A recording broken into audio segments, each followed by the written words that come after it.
Write the book now. Interview and podcast show. Podcast show? Podcast show. Dr. Sharon H. Porter believes she encourages anyone that's contemplating becoming a published author to go ahead and write the book now.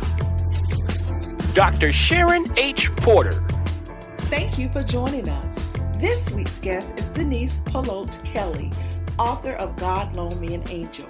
God Loaned Me an Angel is a beautiful love story, a truly amazing testimony of God's love and the love of her husband, Winston.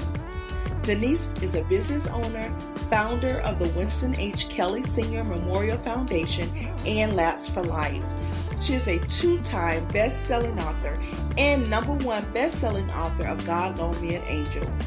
She shares her truth of God's love and her fight to live in hope and power after the death of her husband.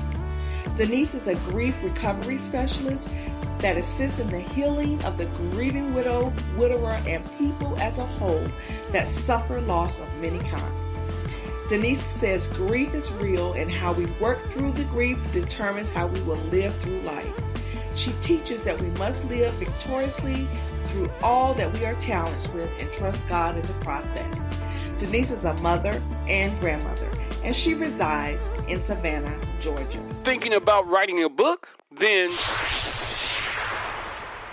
with Dr. Sharon H. Porter. Hello, this is Sharon H. Porter, host of Write the Book Now interview podcast show. I'm here with my guest today, Ms. Denise Polote-Kelly.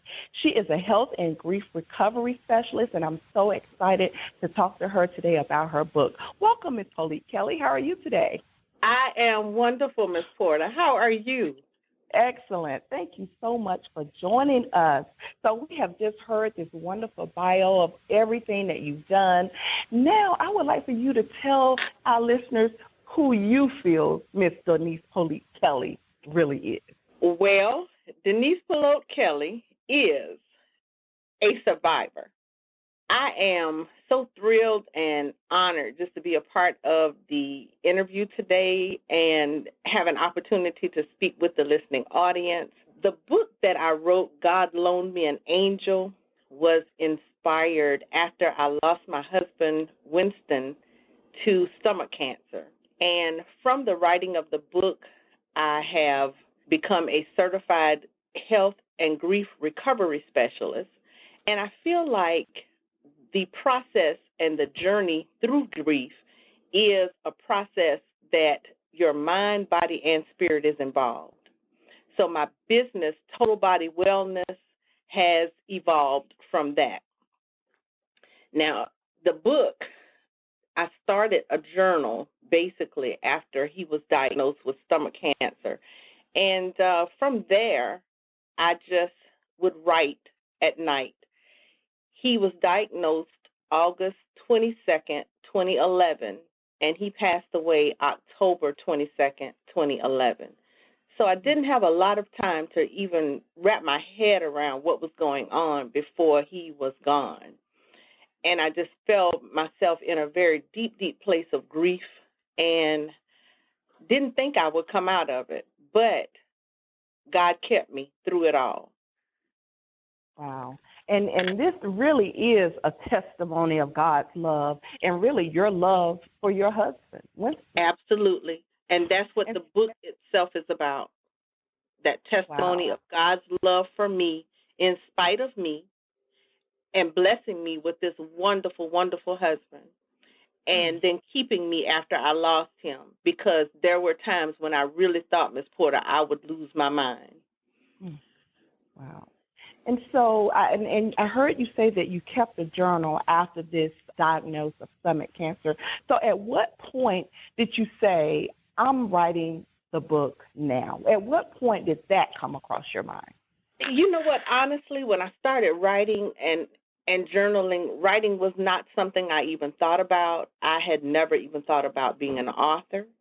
But as I wrote, it was late at night, early in the morning, and in a lonely place. And I was in a lonely place, but still surrounded by people.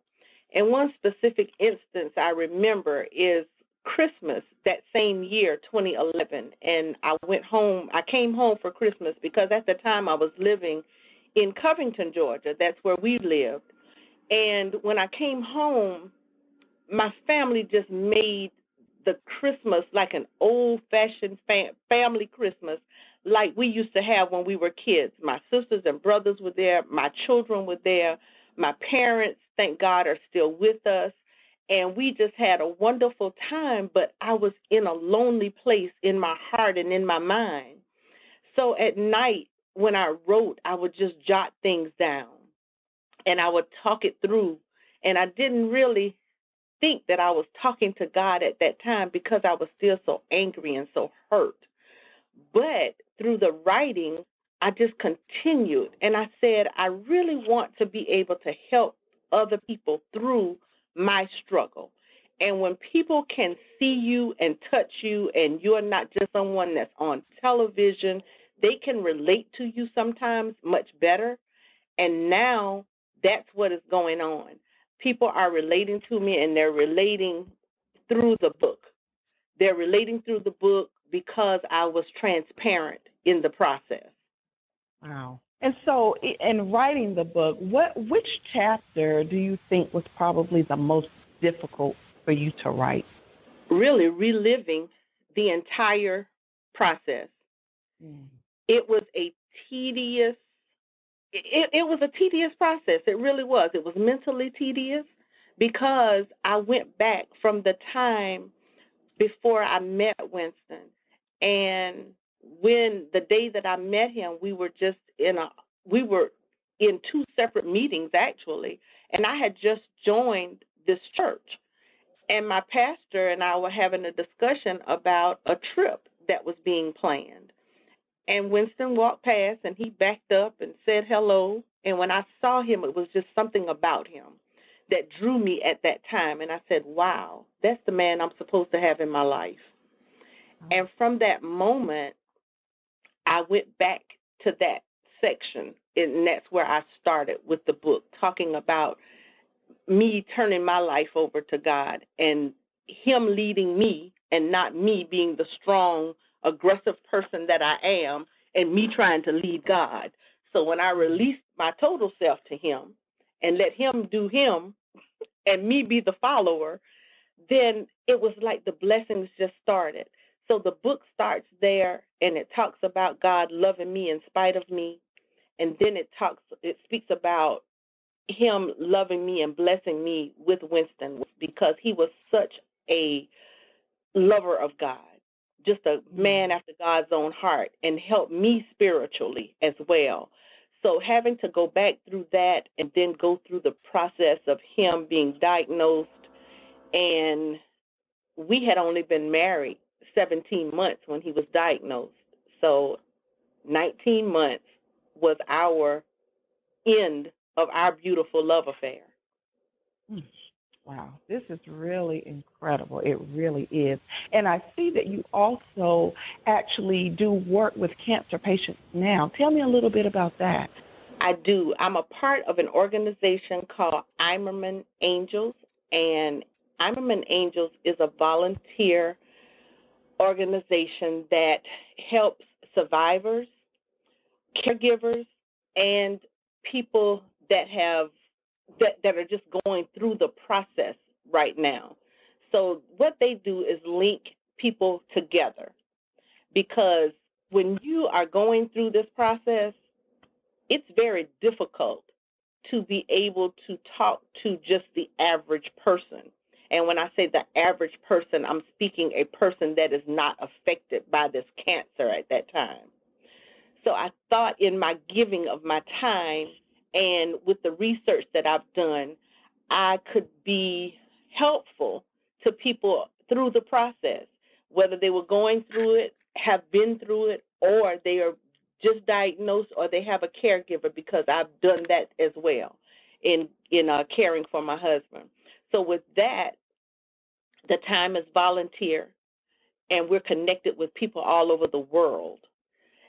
The foundation that I started is a part of that cancer process, because stomach cancer is the number 3 cancer in death, and it's related to death. So number 3 related to cancer death is stomach cancer, and we very seldom hear anything about it.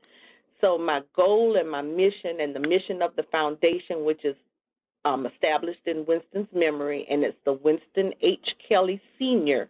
Memorial Foundation.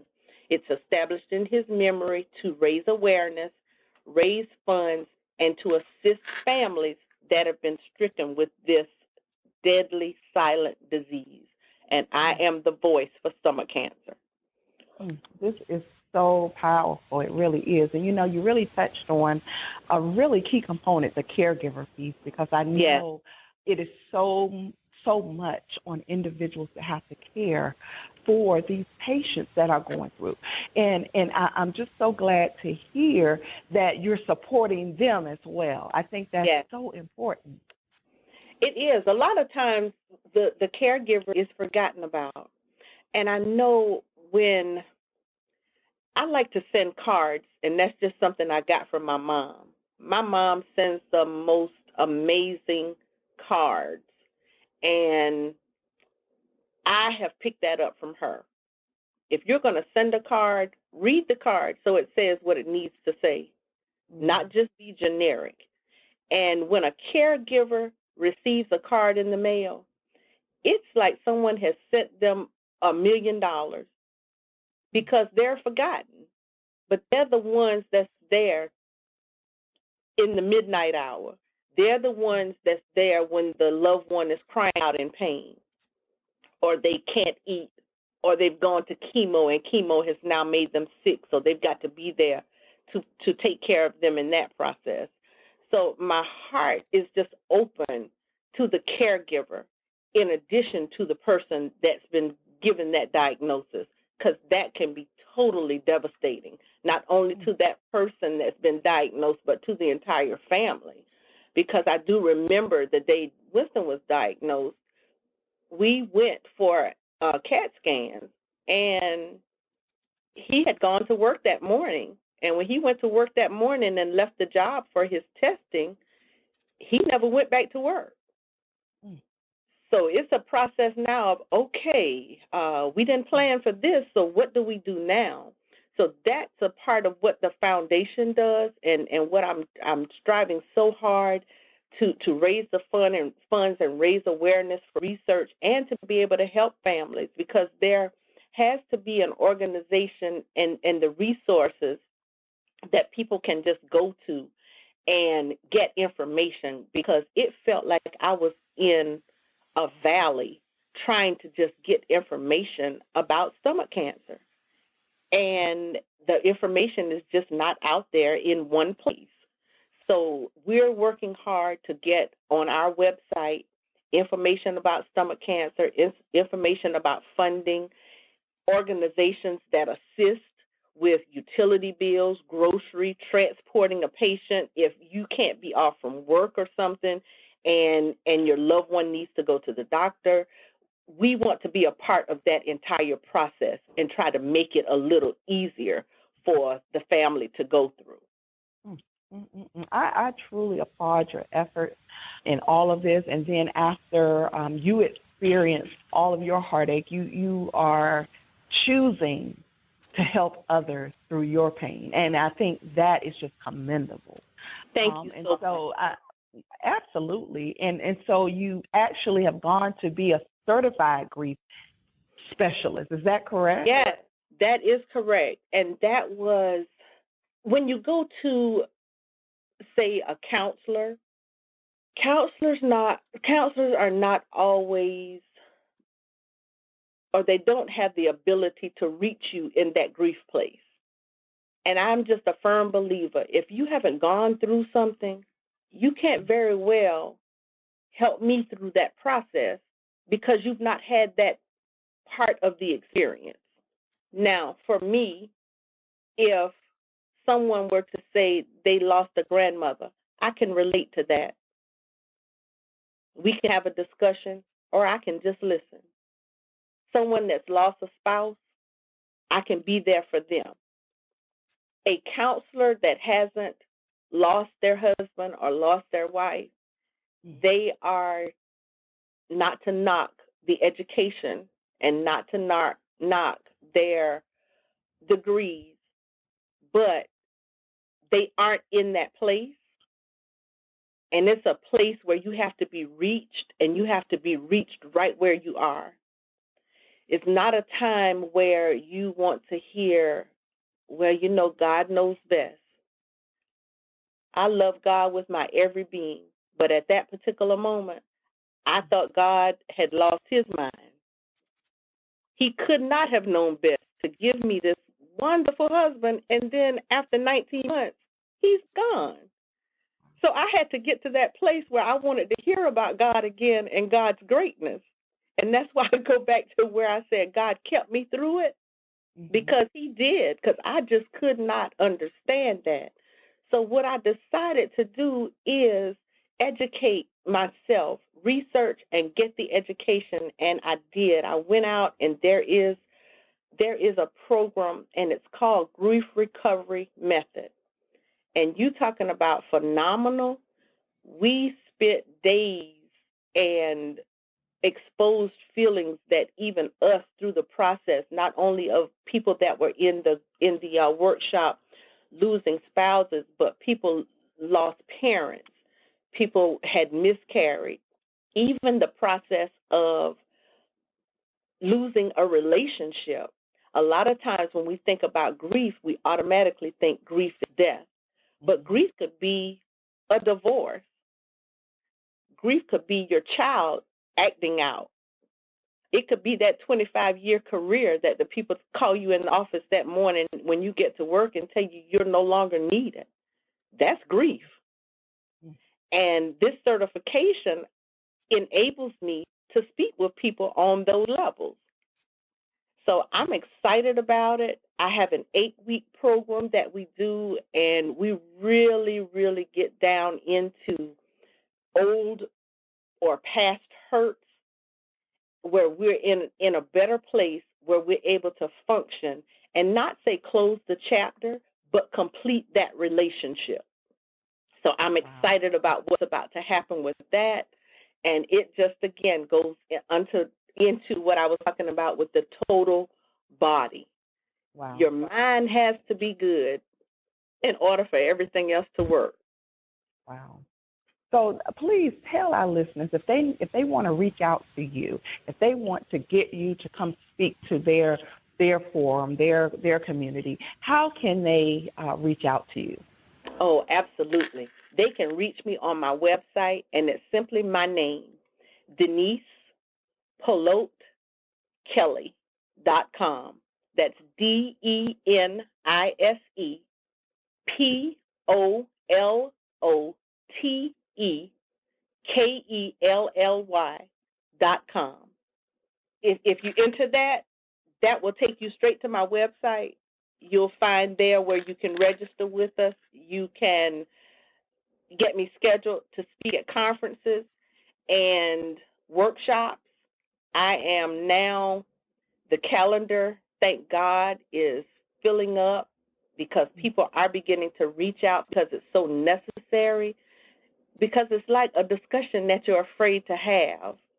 And we talk about so many things when I come to a forum, because I can speak with you about the grief. I can speak with you about the grief recovery. I can speak with you also from the health side with the stomach cancer, and then also the business that falls up under there is under total body wellness is the health piece, where we can assist people with the health management, and that has been phenomenal for me. Wow. I really, really thank you. This has been an eye-opening interview for me, because it's really, like you said, people don't talk about it a lot. But one thing for sure, all of us go through it at one time or another. And right. So I really, really appreciate what you're doing, your efforts. I wish you nothing but success for your foundation, the W.H. Kelly Senior Memorial Foundation. Yes. And I'm just looking forward to really seeing great things come for you for this, because I see it coming from your heart. And so I really much. appreciate that. I really appreciate that. And that's really what I want. I want people to know that this is from my heart. I am so humbled to just be able to be in a position of transparency. And that is so important. When you're talking with someone, you want them to be able to see into you, and that this is not scripted. I was in a car accident October 2014, and when I got involved in that car accident, it was an eye-opener for me. Coincidentally, but not coincidentally, it was October 29th, which was the day I buried my husband 3 years prior. And the numbers, there's just something about me and these numbers. But that was the day I buried him, and that was the day a young lady hit me. And when she hit me, she hit me from the side, ran the stoplight, tore the car up, and I have a back injury now from that accident, which I was in a good place, but at that moment I was like, what am I going to do? If Winston were here, he could help me through this process, but he wasn't here. So now I'm in this place again where I'm journaling because I've got to figure out how am I going to get through this pain. And through that, I was on 4 pain meds, steroids, prednisone, blood pressure, and cholesterol meds. And that is where the birth of the natural weight loss came into effect. So I'm able to even speak with people about that. And it's just the mind, the body, and that spirit coming together. And when you can get that weight off and you're looking great and you're feeling better, then you can be open to everything else that is ahead of you. So I really am. I have a heart for the people. I have a heart for widows and widowers and anyone else that's lost a loved one, because it really, really, really is important to have someone there with a listening heart, and that person is me. So this new business is just me, real life with Denise. Well, very good. Again, this has been Sharon H. Porter for Write the Book Now interview and podcast show with our guest today, Ms. Denise Polote-Kelly. She is the author of God Loaned Me an Angel.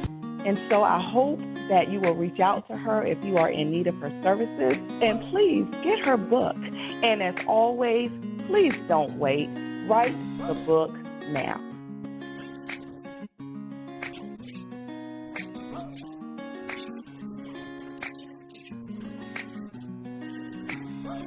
Twitter. And if you're contemplating becoming a published author, Go ahead and write the book now.